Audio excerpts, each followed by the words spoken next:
Express Balita alas 12. 30 minutos ng pagratsyada sa mga pinakabago at pinakaunang mga balita sa loob at labas ng Calabarzon. Express Balita alas 12. Kalahating oras ng pagratsyada sa mga nagpapagang balita. Alas 12 hanggang alas 12:30 ng tanghali, Lunes hanggang Biyernes. Sa DZJV 1458, kaibigan mo.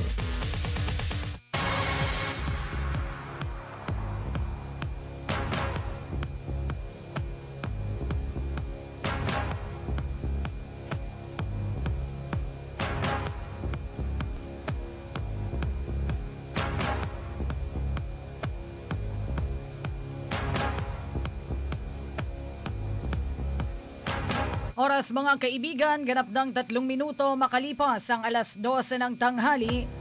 Magandang tanghali Calabarzon, Cavite, Laguna, Batangas, Rizal at Quezon. Ngayon po ika-13 sa buwan ng Oktubre, taong 2015, araw po ng Martes.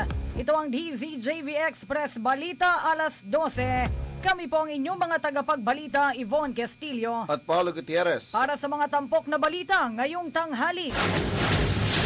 Pamilya ni Davao City Mayor Rodrigo Duterte, todo depensa sa pagpigil sa presidential bid ng alkalde. Dating Senator Joker Arroyo hindi na muna bibigyan ng arrival honor at necrological service sa Senado. Malacanang umaasang magsisilbing konsiderasyon ng mga botante ang resulta ng survey sa darating na halalan. 11 Pinoy na mahigit 1 taong stranded sa barko sa karagatan ng UAE nakababa na. At mga balitang Calabarzon, yes program ng Rizal Provincial Government patok ang ika-2 anibersaryo sa Antipolo. Sa detalye ng mga balita, inalmahari attorney at dating City Mayor Sara Duterte Carpio ang isang kritiko na naglalarawan na selfish ang naging desisyon ni Davao City Mayor Rodrigo Duterte na hindi talaga tatakbong presidente sa 2016 elections. Matatandaan na sa ipinatawag na press conference ng alkalde kahapon, sinabi nito na bukas siyang kumandidato sa 2016 kung hindi magiging problema sa kanyang pamilya. Pero sa ipinadalang mensahe ni Inday Sara sa kanyang ama, laman ito ang katagang "Do not run for president, you do not owe anybody anything" at sapat na umano ang nagawa sa kanyang panunungkulan sa gobyerno. Ang nasabing mensahe ay agad kumalat sa social networking site, lalo na nga po sa Facebook, dahil na nadismaya ang dating alkalde matapos na may mga netizens na nagbigay ng kanilang hindi magandang komento. Ayon kay Inday Sara, ang isang matalinong tao at matagal ng politiko ay hindi umano magdedesisyon dahil lamang sa kanyang ibinigay na opinyon. Sinagot din ng abogado ang post ng isang netizen na nagsasabing hindi dapat maging makasarili ang dating alkalde sa kanyang bansa at sa buong Mindanao, lalo na't marami umanong nanawagan sa kanyang ama na tumakbo bilang Pangulo, ngunit pinipigilan lamang umano niya ito. Ayon sa dating alkalde, hindi dapat nakabase lamang sa mga nababasa sa Facebook, lalo na't kung hindi alam ang katotohanan. Pinayuhan din ito ang netizen na mag-aral at tapatan ang kanyang grado sa bar exam at makipag-usap ito sa kanya ng personal. Hindi na bibigyan ng arrival honor o necrological service at hindi na ilalagay sa half-mast ang bandila ng Pilipinas bilang pagkilala sa namayapang si dating Senator Joker Arroyo. Ayon kay Senate President Franklin Drilon na hiniling mismo ng pamilya ni Arroyo na huwag nang magdaos ng seremonya sa Senado. Ibinilin daw kasi ni Joker sa kanyang asawa na huwag na sundin ang seremonya. Nabatid na isinasagawa ang tradisyon sa Senado sa mga namayapang mga senador. Umaasa naman ang Malacanang na magsisilbing konsiderasyon ng mga botante sa darating na halalan ang resulta ng third quarter 2015 Social Weather Station sa SWS survey. Sa nasabing survey, tumaas sa 59% ang gross satisfaction ratings ng Aquino administration mula sa dating 55% noong Hunyo. Ang survey result ay lumabas kasunod ng magagandang balita gaya ng reform-led improvements sa rating ng Pilipinas sa World Economic Forum Global Competitiveness Report at World Bank Worldwide Governance Indicators Report. Sinabi ni Presidential Spokesman Edwin Lacerda, Ikinagagalak nila ang nasabing survey result na nagpapatibay sa ginagawang serbisyo at integridad ng administrasyon. Ayon kay Lacerda, ito ay dulot ng mabuting pamamahala sa ilalim ng Daang Matuwid. Kaya sa darating daw na halalan na referendum sa Daang Matuwid, nakasalalay sa taong bayan ang kahihinatnan ng bansa kung babalik sa dating bulok at abusadong sistema o dalhin sa next level ang Daang Matuwid. Samantala, nakababa na sa barko ang 11 Pinoy na tripulante ng isang barko sa United Arab Emirates sa UAE matapos ang isang taong pagka-stranded sa laot. Napag-alamang na stranded ang mga Pinoy sa karagatan na Nakura, Pakan sa UAE matapos mabankrupt ang sinasakyang barko at takasan ito ng kanilang amo kasamang 2 crew.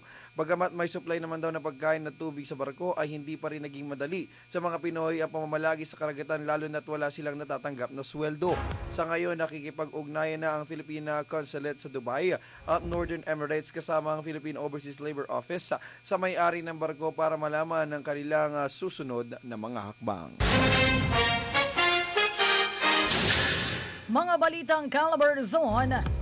Sa lalawigan po ng Rizal, nagsama-sama ang halos 2,000 Antipolenyo mula sa iba't ibang sektor para sa isang synchronized clean-up and tree planting activity bilang pagdiriwang sa ikalawang anibersaryo ng Inares Ecosystem o Yes to Green program ng pamahalaang palalawigan ng Rizal sa pangunguna ni Governor Rebecca Nini Inares sa sitio Sampaguita, Barangay Santa Cruz, lungsod ng Antipolo. Malaki ang pasasalamat ng pamahalaang lungsod ng Antipolo sa nasabing programa hinggil sa pagsasaayos at paglilinis ng hinulugang taktak. Pinalakas pa ng YES program ang mga inisyatibo at programa ng lungsod kaugnay sa rehabilitasyon ng napabayaang hinulugang taktak na ngayon muli na namang sumisikat at dinarayo. Nagpasalamat din ang gobernadora sa suporta at kooperasyon na ibinigay ng mga barangay lalo na ang 5 barangay na nasasakupan ng hinulugang taktak habang ito ay sumasailalim sa rehabilitasyon. Sinimulan nga po ang selebrasyon ng isang maiksing programa kung saan ginawaran ng parangal ang Barangay San Jose bilang cleanest and greenest barangay na sinunda naman ng madamdaming pagbati para sa nalalapit na kaarawan ni Governor Inares. Nagbigay rin po ng mensahe si former Isidro Mercado ng Provincial Environment and Natural Resources Office o PENRO sa nasabing programa. Samantala, nakisaya ang Antipolo City Government sa malawakang pagdiriwang ng World Teachers Day ng Rizal Province. Katuwang ng Department of Education noong October 1, 2015 na ginanap sa Inares Center upang magbigay pugay sa mga guro na itinuturing ng mga makabagong bayani ng panahon. Sa harap ng halos 9,000 na guro ng mga public at private school mula sa 13 municipalities, ipinabot ni Mayor June Inares ang kanyang pagbati sa natatanging okasyon at mga mensaheng pinabot ni Governor Rebecca Nini Inares na kasalukuyang nasa ibang bansa. Taos-pusong pasasalamat at pagtanaw ng utang na loob ang ipinabatid ng gobernadora sa mga guro ng Rizal dahil sa kanilang mga mapagpalang mga kamay at isipan ay nakamit nga ng mga anak ng Rizaleño ang mga mahalagang aral at kaalaman. Gayon din sa mabuting halimbawa ng mga guro ay natutunan ng mga kabataan ang kahulugan at kabuluhan ng paglilingkod at pagpapahalaga sa kapwa. Mainit na tinanggap ng mga guro ang mensahe ng gobernadora mula kay Mayor Inares na sinundan ng pagbibigay ng sertipiko ng pagpapahalaga na ginawa ni Dr. Marites Ibanez, ang School Division Superintendent ng Department of Education Rizal. Dumalo rin si Laguna Lake Development Authority o LLDA General Manager Nerius Acosta na nagbigay ng inspirational talk. Nagpasaya sa okasyon ng cheering competition ng mga guro, ang paggawad naman sa mga natatanging guro sa competition at raffle draw. Mga kaibigan, para sa mga quality items na kasya sa budget nyo, bisitahin ang Unitop General Merchandise Santa Rosa, Laguna, your friendly budget store. Antabayan na naman sa aming pagbabalik. Dating MERS patient sa South Korea muling na-diagnosed na positibo sa virus. 3 elementary pupils sa Iloilo nalunod patay ng maligo sa ilog. Manny Pacquiao inaming hindi pa sigurado kay American para maging susunod niyang kalaban. Standing ovation na binigay sa performance support impact sa Simon Cowell nais agawin ang grupo. Oras 13 minuto makalipas ang alas 12 ng tanghali. Ang detalye ng mga balitang yan sa pagbabalik ng Express Balita alas 12. Wow! Butter stick, Star Jam, Mini Boy, Coca Pop, Pulveron, Nati, Paborito, Choco Stick, Small World, Happy Chip, Fiesta. Sarap! Iba't ibang sarap ang matitikman na hatid ng Rich Garden. Mga produktong talaga namang kinagigiliwan, nahahanap-hanapin kahit nasan ka man. Paborito ng bayan mula pa noon hanggang ngayon. Yan ang Rich Garden. Rich Garden. Sarap sagana kapag Rich Garden ang kasama. For more details, email us at inquire@ritzfoodcorp.com. Sino ang mag-aakala? Ang malungkot na buhay ni Jerome na bago isang araw, buhay ay sumaya sa tulong ni Joel Villanueva sa training trabaho program ng TESDA na bibigyan ni Joel ang kabataan ng training na magaling, swak sa trabahong naghihintay. Trabahong maganda ang sweldo. Kapartner ang mga sikat na kumpanyang naghihintay sa'yo. Masayang pagbabago. Sa TESDA ho, sumaya ang buhay ko. Buhay nyo, sasaya rin sa TESDA. Pasyal na sa TESDA.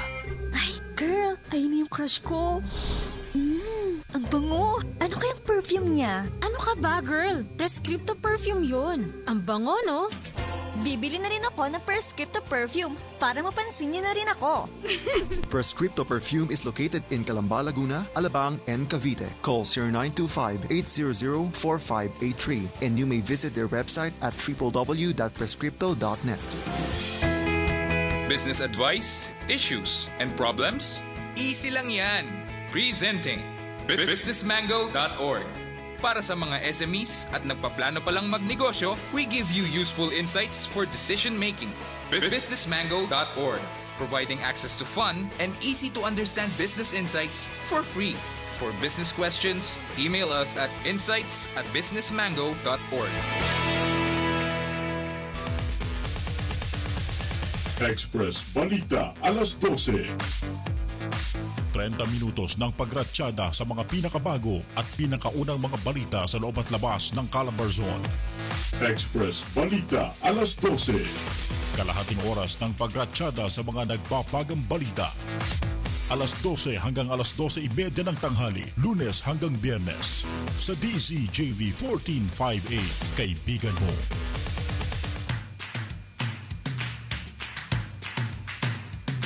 Himpilang maaasahan at masasandalan mo. DZJV 1458, kaibigan mo.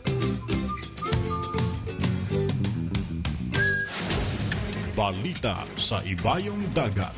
Oras 15 minuto makalipas ang alas 12 ng tanghali.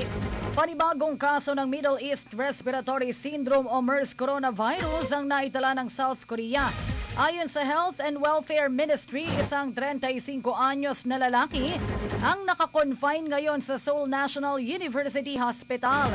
Ang nasabing pasyente ay dating MERS patient at na-discharge 9 na araw ang nakaraan. Ngunit ngayon ay muli itong na-diagnosed na positibo sa MERS. Sinabi ng Health Ministry na higit 100 katao ang nagkaroon ng kontak sa pasyente at naka-quarantine na ang mga ito. Sa kabuuan ay 186 na ang kaso ng MERS-CoV na naitala ng South Korea kung saan 36 sa mga ito ang namatay. Balita sa Ibayong Dagat. Nag-airdrop ng 50 tonelada na bala ang mga cargo planes ng Amerika sa northern Syria. Ang nasabing mga bala ay para sa Syrian rebels na nakikipaglaban sa puwersa ni Syrian President Bashar al-Assad. Ayon sa ilang US officials, ang mga bala ay inilaglag ng C-17 aircrafts ng US sa lalawigan ng Hasaka. Matagumpay namang na-recover ng Syrian rebels ang nasabing mga bala. Nabatid na itinigil na ng Estados Unidos ang training program sa Syrian rebels at naghahanap na ng paraan ngayon kung paano matulungan ang mga rebelde. Balita sa iba pang lalawigan ng bansa. 2 grade 6 at isang grade 2 pupils ang patay matapos malunod nang maligo sa ilog sa Navais, Mandurriao, Iloilo City. Ayon kay Barangay Kagawad Jamie Kapilihan, nagkayayaan ang mga biktima na sina Dion Salmilio at Rami Monsale, parehong 12 anyos at grade 6 pupil sa Mandurriao Elementary School, na maligo sa ilog kasama ang 4 na iba pang classmate matapos kumain. Ngunit hindi na nakaahon sa ilog ang dalawa kaya't humingi ng tulong ang classmate ng mga ito sa otoridad, ngunit patay na ang mga ito ng matagpuan. Maliban nga po sa dalawa, nakita rin ang bangkay ng isang 7 taong gulang na palutang-lutang sa nabanggit na ilog matapos ding malunod. Balita sa iba pang lalawigan ng bansa. Naghain ng Certificate of Candidacy o COC kahapon ang isang pari sa isla ng Calayan, Cagayan na natatakbo para sa pagkabisi alkalde. Mula sa Metro Manila kung saan siya nakabase bilang pari, umuwi si Father Raymond Ray Jose sa Calayan para maghain ng kanyang kandidatura. Gusto mano ng pari na magsilbi sa kanyang sariling bayan sa pamamagitan ng kanyang pagkandidato bilang Vice Mayor. Dabatid na dating alkalde ng Calayan ang kanyang ina, samantala naging matumal naman ang unang araw ng COC filing sa Cagayan at maging sa lalawigan ng Kalinga. Sa katunayan, 2 bayan sa Kalinga na kinabibilangan na Rizal at Lubuangan ang wala pang naghahain ng COC. Gayunman, sinabi ng COMELEC na asahan na bubuhos ang mga nag-nais kumandidato sa mga susunod na mga araw. Sports Balita. Muli namang inamin ni Manny Pacquiao na kabilang nga si Amir Khan sa kanilang listahan na posibleng kanyang makalaban sa pagbabalik niya sa ring sa susunod na taon.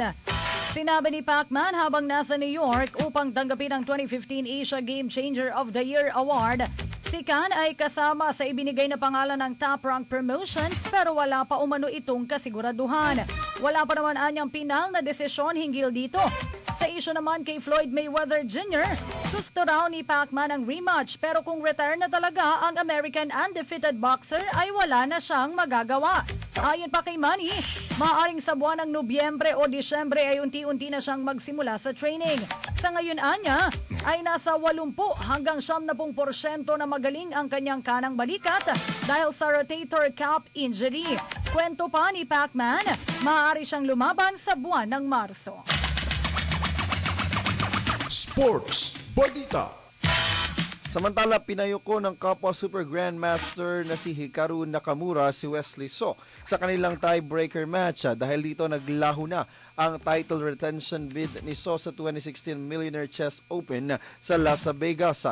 Nagtapos si So sa ikalimang pwesto habang si Nakamura naman na miyembro din ng United States team gaya ni So ay naka-advances na sa Final Four kasama si Vietnamese GM Lee Quang Liem, Russian-born Alexander Lederman ng US at Chinese GM Yu Yang-yi. Makakaharap ni si Lederman habang si Lee ay makakasagupwa ni Nakamura sa knockout semifinals ng $1 million event na napanalunan ni So noong nakaraang taon. Nagtapos naman si Lee Yu at Lederman sa 7-round elimination round na may tiga 6 points. Showbiz Chika.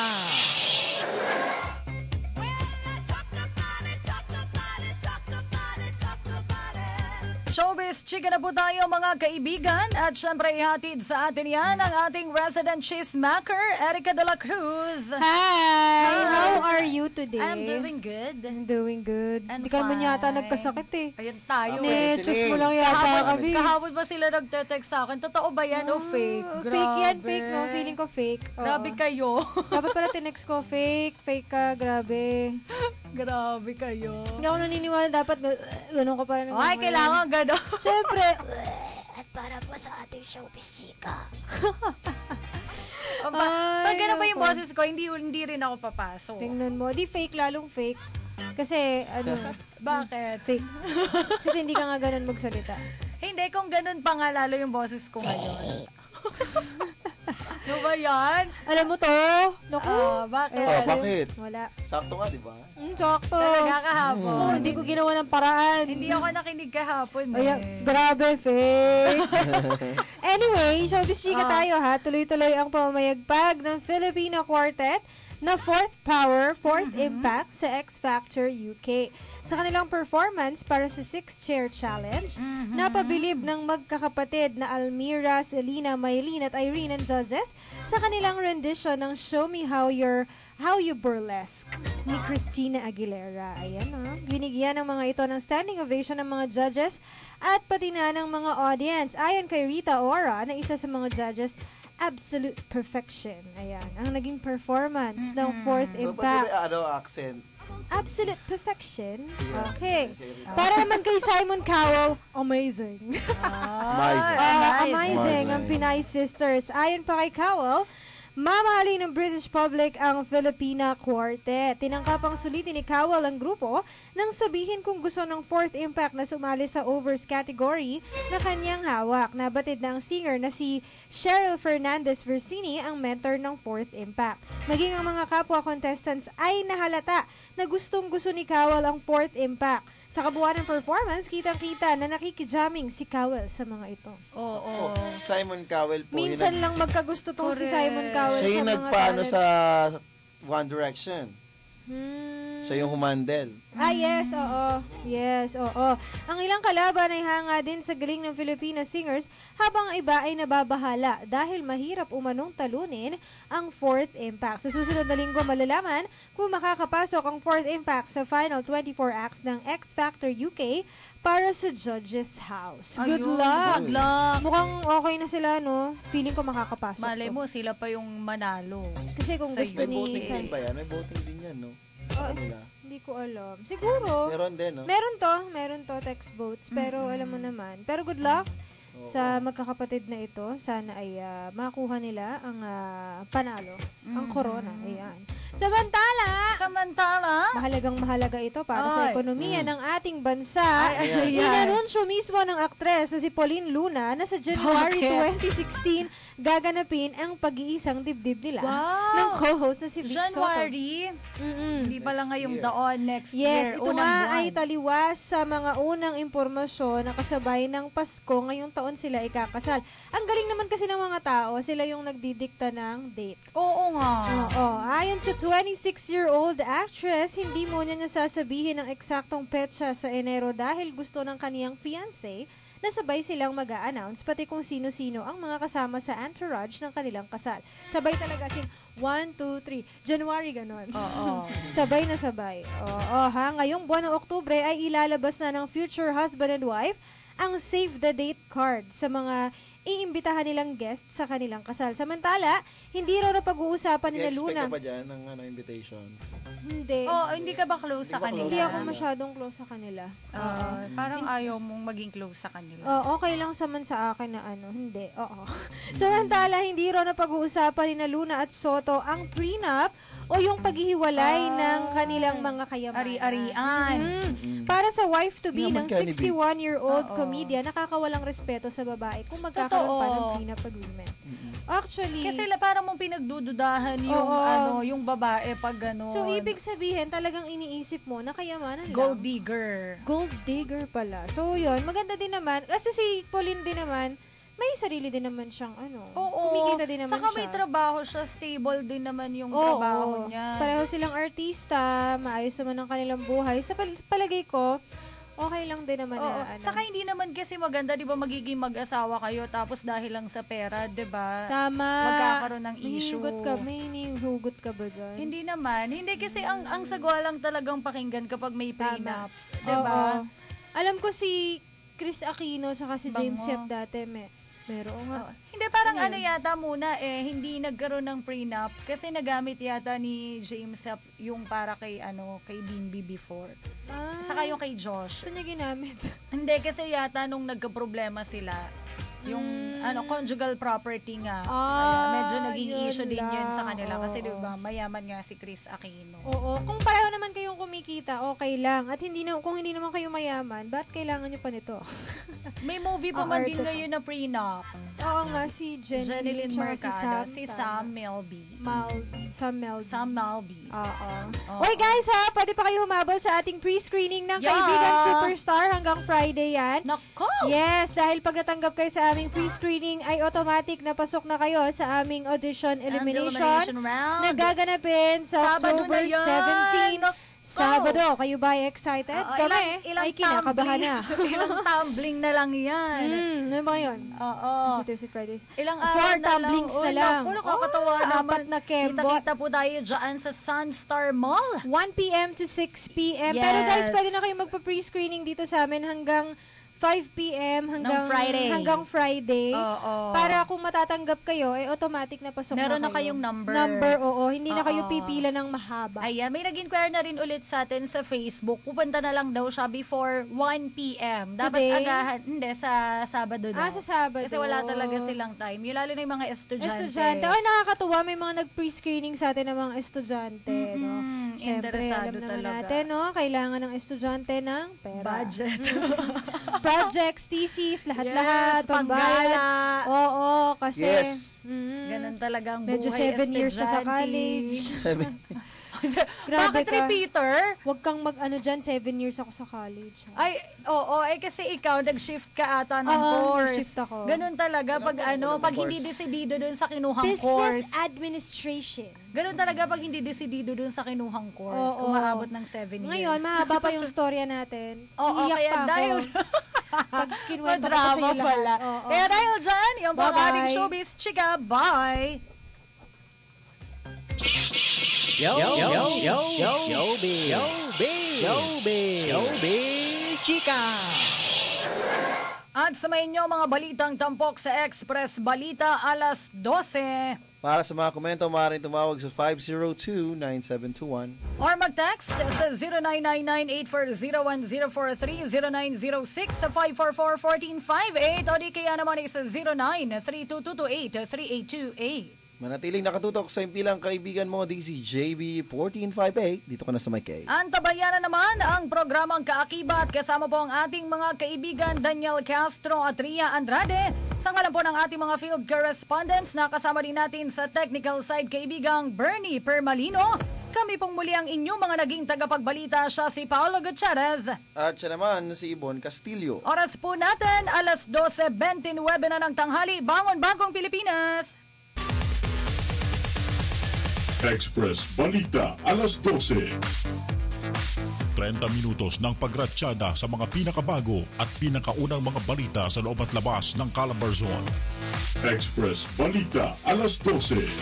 Kalahating oras ng pagratsyada sa mga nagbabagang balita. Alas 12 hanggang alas 12:30 ng tanghali, Lunes hanggang Biyernes.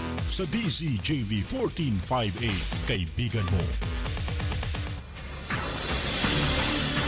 DZJV 1458 AM radio station, ang pinaka-maimpluwensyang himpilan ng radyo sa Calabar Zone. Ihahatid sa inyo ang serbisyong mapagkakatiwalaan at impormasyong makapagbibigay ng inspirasyon para sa ikabubuti ng inyong kabuhayan. Ito ang DZJV 1458, kaibigan mo.